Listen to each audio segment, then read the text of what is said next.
Hello students, आप सभी का स्वागत है। तो बच्चों, इस वीडियो में हम इंफॉर्मेशन टेक्नोलॉजी की जो ऑफिशियल पेपर है जो कि सीबीएसई की तरफ से निकाली गई है 2023 बोर्ड एग्जामिनेशंस के लिए, तो इसके पूरे पेपर को देखने जा रहे हैं कि किस तरह का क्वेश्चन आपके एग्जामिनेशंस में पूछा जाएगा। बिल्कुल इसी पैटर्न के क्वेश्चन आपके एग्जामिनेशंस में भी आएंगे। देखो, सबसे पहला जो पार्ट ए है एम्प्लॉयबिलिटी स्किल्स, तो इसमें आपके एग्जामिनेशन में 10 मार्क्स के क्वेश्चन रहेंगे, जिसमें से आपका ये जो फर्स्ट यूनिट है, यूनिट 5 है, ये आप लोग को बिल्कुल भी नहीं पढ़ना है। देखो, ये जो यूनिट 3 है ना, आईसीटी का यहाँ पे फुल फॉर्म होता है इंफॉर्मेशन एंड कम्युनिकेशन टेक्नोलॉजी। तो कम्युनिकेशन स्किल भले यहाँ से आपको नहीं पढ़ना है, बट यहाँ पे आपको कम्युनिकेशन के बारे में थोड़ा बहुत पढ़ना भी है। तो इससे रिलेटेड जो भी इंपॉर्टेंट क्वेश्चंस थे, चाहे वो लॉन्ग में हो या फिर एमसीक्यूज में हो, हमने ऑलरेडी अपलोड कर रखी है। देखना होगा तो डिस्क्रिप्शन पे लिंक दिया हुआ है, जाके आप देख सकते हो। तो यहाँ पे जब हमने आईसीटी के क्वेश्चंस को दिया तो बच्चों को लगा कि सर आपने यहाँ पे कम्युनिकेशन स्किल के क्वेश्चन डाल दिए हैं, बट हमने वो कम्युनिकेशन स्किल के नहीं डाले थे, वो हमने आईसीटी स्किल्स के डाले थे, जहाँ पे आपको कम्युनिकेशन के बारे में पढ़ना था। ठीक है ना। तो बिल्कुल आपकी सिलेबस के अकॉर्डिंग ही मैं आपको सारी तैयारी करवाता हूँ। इसके बाद जो पार्ट बी है सब्जेक्ट स्पेसिफिक स्किल्स, तो इसमें से आपके एग्जामिनेशन में चारों यूनिट से क्वेश्चन रहेंगे, जिसके लिए आपका जो सबसे इंपॉर्टेंट यूनिट है वो आपका डेटाबेस मैनेजमेंट सिस्टम, जिसमें से आप देख सकते हो कि 4 मार्क्स के 2 क्वेश्चन रहेंगे। तो ये यूनिट आप अच्छे से तैयारी कर लेना। इसमें आपका एक एसक्यूएल कमांड लिखने के लिए आएगा, तो वो भी हमने अच्छे से सिखाया हुआ है। देखना होगा तो डिस्क्रिप्शन पे लिंक दिया हुआ, जाके देख लेना कैसे हम एसक्यूएल कमांड लिखते हैं। बहुत ही अच्छे से हमने सिखाया हुआ है। ओके, तो ये आपका क्वेश्चन का फॉर्मेट था। चलो यहाँ पे क्वेश्चन और उसके आंसर्स को हम समझते हैं। सबसे पहले सेक्शन ए जो कि ऑब्जेक्टिव क्वेश्चन रहेगा एमसीक्यू में, ये सारे क्वेश्चन हम यहाँ पे देख लेते हैं। फर्स्ट क्वेश्चन पूछा गया है कि operating system enables multiple users to work on the same computer at different times और साइमल्टेनियसली। मतलब कि देखो, यहाँ पे ये पूछा गया है कि ऑपरेटिंग सिस्टम कई सारे यूजर्स को एक ही कंप्यूटर में अलग अलग समय पर या फिर एक साथ काम करने के लिए सक्षम बनाती है। तो इसमें से कौन सा ऑपरेटिंग सिस्टम ऐसा करता है कि एक ही समय पे बहुत सारे यूजर्स एक ही कंप्यूटर पे अलग अलग समय पर काम कर सकते हैं। ठीक है ना। तो इसका राइट आंसर होगा ऑप्शन सी, मल्टी यूजर। चलो नेक्स्ट आगे क्वेश्चन नंबर 2 को समझते हैं। सो क्वेश्चन नंबर 2 दिया गया है, dash is a series of postures and breathing exercise practice to achieve control of body and mind. मतलब क्वेश्चन पूछा जा रहा है कि बॉडी और माइंड पर कंट्रोल प्राप्त करने के लिए प्रैक्टिस किए जाने वाले पोस्चर्स और ब्रीथिंग प्रैक्टिस की एक सीरीज इसमें से कौन सी है। मेडिटेशन है, नेचर वॉक है, योगा है या फिर फिजिकल एक्सरसाइज है। तो इसका राइट आंसर ऑप्शन सी होगा, योगा। अब चलो आगे क्वेश्चन नंबर 3 को समझते हैं। 3 नंबर में दिया गया है, यहाँ पे कुछ स्टेटमेंट दिए गए हैं और पूछा गया है कि which one is not correct about qualities of an entrepreneur. हमने आप लोगों को समझाया था कि इंटरप्रेनर के क्या क्या क्वालिटीज़ हैं। तो बताओ इसमें से कौन सा क्वालिटीज़ इंटरप्रेनर का नहीं है। जैसे फर्स्ट में दिया गया, एक successful entrepreneurs adopt the habit of hard work from a very early stage. तो ये बिल्कुल सही स्टेटमेंट है। जो अर्ली सक्सेसफुल इंटरप्रेनर्स होते हैं वो अर्ली स्टेजेस में हार्ड वर्क करते हैं, बिल्कुल सही है। दूसरा है कि entrepreneurs should not think optimistically about the future of the business. तो ये वाला स्टेटमेंट पूरी तरह से गलत है। इंटरप्रेनर जो बिल्कुल है जो कि फ्यूचर के बारे में वो सोचेंगे। ठीक है, ऐसा थोड़ी है फ्यूचर के बारे में इंटरप्रेनर सोचेंगे, नहीं सोचेंगे। सो राइट आंसर आपका ये ऑप्शन नंबर बी होगा, इसमें नॉट नहीं होना चाहिए था। नेक्स्ट आए क्वेश्चन नंबर 4 पूछा गया है, to remove files of temporary folder.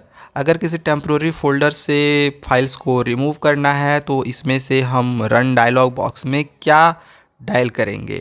तो इसका जो राइट आंसर है ऑप्शन बी होगा, %temp%। ये अगर हम डायल करते हैं तो इससे क्या होता है कि जो टेम्प्रोरी फाइल्स होते हैं जो हमारे फोल्डर पे बन जाते हैं तो वो आपका हट हो जाएगा। ठीक है, आपको रन डायलॉग बॉक्स में डायल करना होगा। आप जब विंडोज़ और आर को प्रेस करोगे तो रन डायलॉग बॉक्स अपने आप ओपन हो जाएगा। नेक्स्ट है क्वेश्चन नंबर 5 पूछा गया है, dash is not the quality of self confident people. अब बता इसमें से सेल्फ कॉन्फिडेंट पीपल की कौन सी क्वालिटी नहीं होती है। ठीक है ना। तो देखो, ये पॉजिटिव एटीट्यूड ये क्वालिटी होती है सेल्फ कॉन्फिडेंट पीपल्स में। कमिटमेंट भी होता है, हार्ड वर्किंग भी होता है, डिपेंडेंट नहीं होता है, दूसरे पे डिपेंड नहीं होते हैं।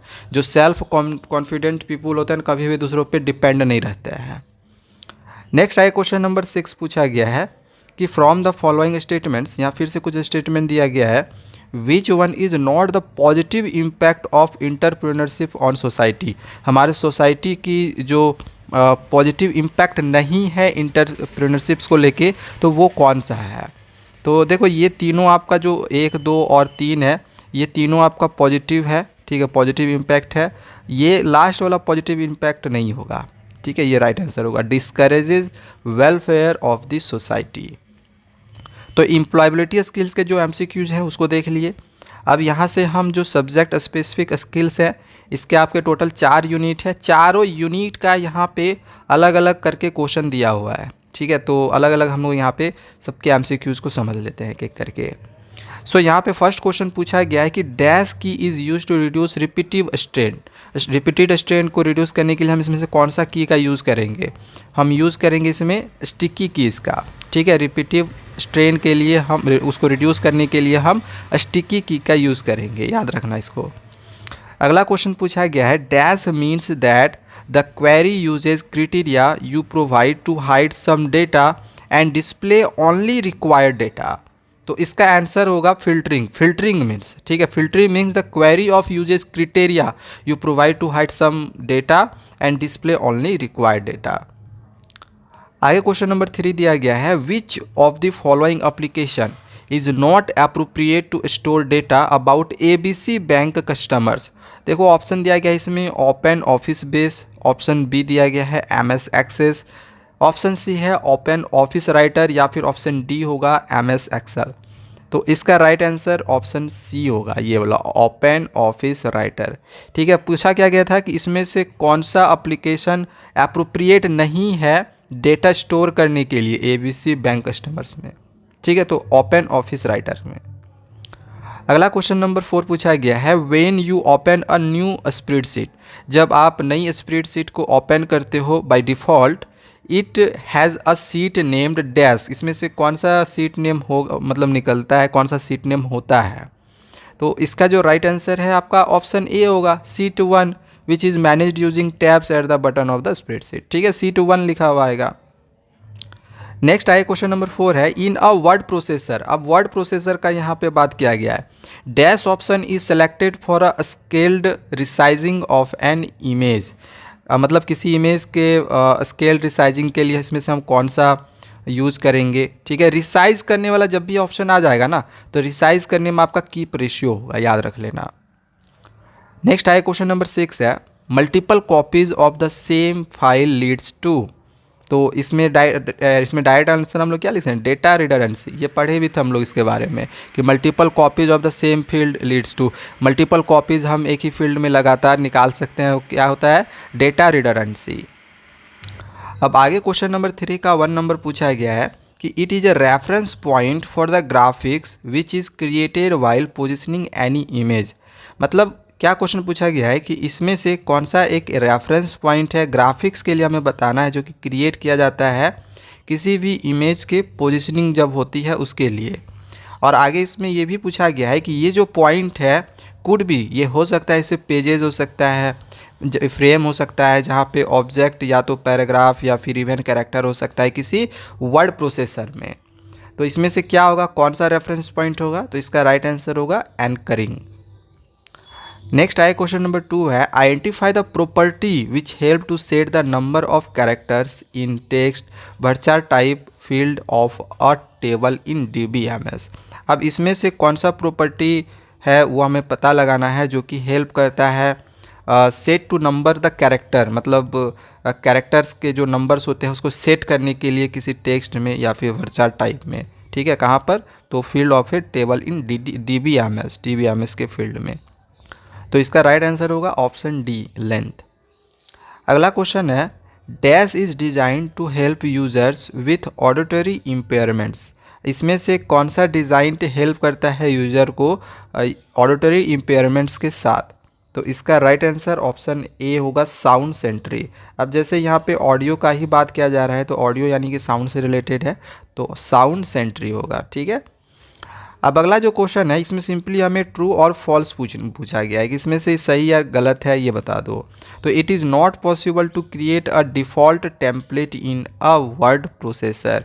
मतलब कहा जा रहा है कि ये पॉसिबल नहीं है कि हम कोई भी डिफ़ॉल्ट टेम्पलेट क्रिएट कर सकते हैं वर्ड प्रोसेसर में। तो ये गलत है, ठीक है। पॉसिबल है, ये हम क्रिएट कर सकते हैं। तो राइट आंसर इसमें आपका ऑप्शन बी होगा फॉल्स, ठीक है, क्योंकि इसमें नॉट लगा दिया है। अगला क्वेश्चन नंबर 5 है, reviewers and authors can add their dash to explain their changes in the cell of the spreadsheet. तो इसमें आपका राइट आंसर ऑप्शन ए होगा कमेंट्स।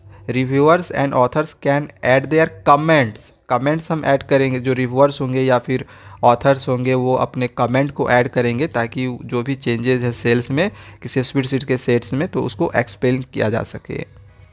अब नेक्स्ट आगे क्वेश्चन है कि in calc arguments passed to a macro आप लोग को हमने पढ़ाया हुआ था ऑलरेडी इसके बारे में।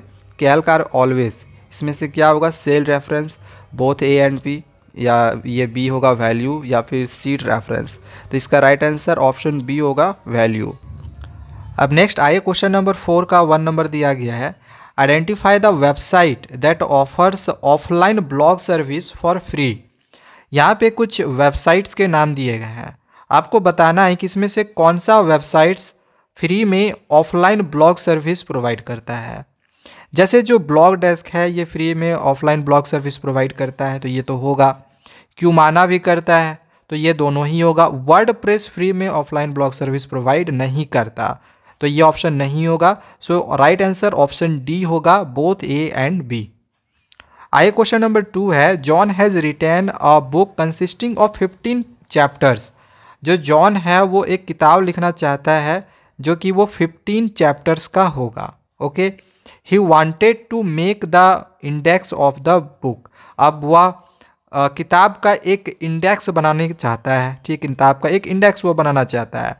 तो सजेस्ट हिम द ऑप्शन, यहाँ पे कुछ ऑप्शंस दिए गए हैं, आपको सजेस्ट करना है कि इंडेक्स अगर ऑटोमेटिकली अगर हम क्रिएट करना हो वर्ड प्रोसेसर में तो कौन से ऑप्शन का वो यूज़ करेगा, ठीक है। ऑटोमेटिकली क्रिएट करने में, इंडेक्स को ऑटोमेटिकली क्रिएट करने में कौन से ऑप्शन का वो यूज़ करेगा, तो वो उसको यूज़ करना है टेबल ऑफ कंटेंट, ठीक है, ये राइट आंसर होगा। क्वेश्चन नंबर 3 है, the length of the field value of text data type is dash character by default in DBMS। अब देखो क्वेश्चन क्या पूछा गया, अच्छे से इसको समझो। क्वेश्चन में पूछा गया है कि टेक्स्ट डेटा टाइप के फील्ड वैल्यू की लंबाई डिफॉल्ट रूप से कितने कैरेक्टर की होती है DBMS में। तो इसका राइट आंसर आपका ऑप्शन 50 हो जाएगा, option D. Okay, question number 4 है, a healthy lifestyles help to keep and improve people's health and wellbeing, it does not include. देखो क्वेश्चन क्या पूछा जा रहा है कि एक हेल्दी लाइफ स्टाइल्स लोगों के स्वास्थ्य और कल्याण को बनाए रखने में और सुधारने में मदद करती है। तो इसमें से कौन सा ऐसा है जो सुधारने में या फिर बनाए रखने में मदद नहीं करता है, ठीक है। तो जैसे आपका ये जो ऑप्शन डी है लेस स्लीप, तो ये मदद नहीं करेगा। कम सोना ये स्वास्थ्य के लिए हानिकारक होता है ना, तो आपको प्रॉपर स्लीप भी लेनी है। सो राइट आंसर ऑप्शन डी भी होगा। ओके, अब नेक्स्ट आए क्वेश्चन नंबर 5 दिया गया है, in a spreadsheet using to create a hyperlink to a web FTP और टेलनेट। मतलब स्प्रेडशीट में हाइपरलिंक को क्रिएट करने के लिए हम FTP या फिर टेलनेट का यूज़ करेंगे। तो click on the dash icon available in hyperlink dialogue box. तो हाइपरलिंक डायलॉग बॉक्स में इसमें से कौन सा आइकन अवेलेबल होगा। तो जैसी ही बात आपका हाइपरलिंक का होगा तो ये डायरेक्टली इंटरनेट से ये कनेक्टेड रहता है, तो इंटरनेट इसमें राइट आंसर होगा। क्वेश्चन नंबर 6 है, a dash refers to a cell और रेंज ऑफ सेल्स। देखो यहीं से हमें आंसर जो है पता चल गया कि जो आंसर आपका सेल रेफरेंस होगा। A cell reference refers to a cell और range of cells on a worksheet can be use to find the values of data that you want formula to calculate, ठीक है। अब आगे question number 5 देखते हैं। 5 का यहाँ पे 1 नंबर दिया गया है कि identify the mode where we can modify the structure of the table. अब देखो क्वेश्चन यहाँ पे पूछा गया है कि इसमें से हम कौन से मोड का यूज़ करेंगे जिससे कि जो टेबल का स्ट्रक्चर है उसको हम मॉडिफाई कर सकते हैं। तो इसका जो राइट आंसर है वो ऑप्शन सी होगा, डिज़ाइन व्यू। ओके, अब देखो आगे यहाँ पे बहुत ही एक आसान सा क्वेश्चन पूछा गया है कि BSNL का फुल फॉर्म क्या होता है। तो ऑप्शन सी होगा Bharat Sanchar Nigam limited. Okay. Question number 3 है dash function takes data from a series of worksheet और workbooks and summarises it into a single worksheet that you can update easily. तो देखो ये हमने आप लोग को इससे पहले जब सब्जेक्ट स्पेसिफिक स्किल्स पढ़ाया था तो उस समय आप लोग को डेटा कंसोलिडेशन के बारे में बताया था, जिसमें हमने आप लोग को बताया था कि सिंगल वर्कशीट को, जैसे सिंगल अगर बहुत सारे वर्कशीट हैं उसको अगर किसी एक ही जगह एक ही वर्कशीट पे अगर हमें लाना रहता है तो हम डेटा कंसोलिडेशन का यूज़ करते हैं। ठीक है, तो वही क्वेश्चन यहाँ पे पूछा गया है कि सिंगल वर्कशीट को अगर हम किसी एक ही जगह पे रख रहे हैं इसमें से हम कौन सा ऑप्शन का यूज़ करेंगे। तो ऑब्वियसली इसका जो राइट आंसर होगा वो ऑप्शन सी होगा, डेटा कंसोलिडेशन। आगे क्वेश्चन नंबर 4 दिया गया है dash store data in a single table which is suitable to store less amount of data. तो इसका राइट आंसर फ्लैट फाइल होगा। ये भी हमने आप लोग को समझाया था सब्जेक्ट स्पेसिफिक स्किल जब हमने पढ़ाया था आपको। तो अब नेक्स्ट आए क्वेश्चन नंबर 5 दिया गया है इन अ वर्ड प्रोसेसर। कहाँ पे बात किया गया है, तो वर्ड प्रोसेसर में by default evaluates dash levels of headings when it builds the table of contents. मतलब जब हम टेबल ऑफ कंटेंट्स बिल्ड्स करते हैं तो कितने लेवल ऑफ हेडिंग्स होते हैं। देखो इसका आंसर्स आपका ना डिफरेंट हो सकता है। जैसे अगर हम MS वर्ड का बात करें तो MS वर्ड में 3 लेवल्स होते हैं, लेकिन जैसे ही हम ओपन ऑफिस का बात करते हैं, ओपन ऑफिस राइटर का बात करते हैं तो उसमें आपका 10 लेवल्स तक होगा। तो दोनों में से कोई भी ऑप्शन लिख कर टिक करोगे आपका सही हो जाएगा। अगला क्वेश्चन है in dash networks all computers have an equal status and each terminal has an equally competent CPU। तो इसका राइट आंसर P2P होगा। ठीक है, पीयर टू पीयर।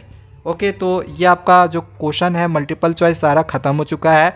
नेक्स्ट आगे जो सब्जेक्ट स्पेसिफिक टाइप वाले क्वेश्चंस हैं तो ये अगर आपने सब्जेक्ट स्पेसिफिक स्किल्स जो हमने पूरा समझाया है लॉन्ग और शॉर्ट जो क्वेश्चंस आप लोग को हमने दिए हुए हैं वो अगर कर लेते हो तो भाई देखो इसमें से कोई भी क्वेश्चन आएगा आप उसके आंसर्स को लिख के आ सकते हो।